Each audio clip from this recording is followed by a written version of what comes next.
اعوذ باللہ من الشیطان الرجیم، بسم اللہ الرحمن الرحیم۔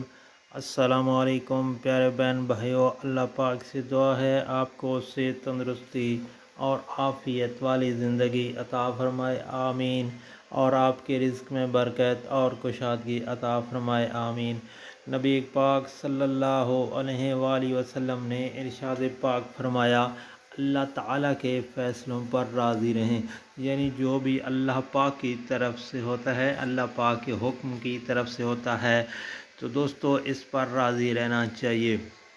اللہ تعالیٰ کے فیصلوں پر راضی رہیں۔ نبی پاک صلی اللہ علیہ وآلہ وسلم نے ارشاد پاک فرمایا کہ بڑا ثواب بڑی آزمائش کے ساتھ ہے۔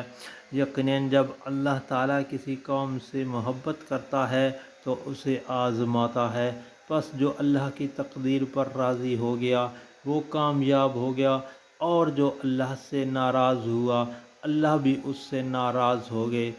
پیارے دوستو، یہ ترمذی شریف کی حدیث شریف ہے، تو اس لیے اللہ پاک جو بھی کرتے ہیں بہتر کرتے ہیں، تو گھبرانا نہیں، احساس کمتری کا شکار نہیں ہونا۔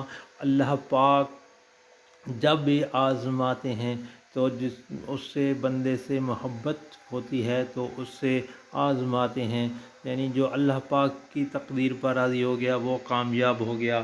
تو دوستو گھبرانا نہیں ہے، اور آپ سے گزارش ہے کہ نبی پاک صلی اللہ علیہ وسلم کے فرمان کو آگے لا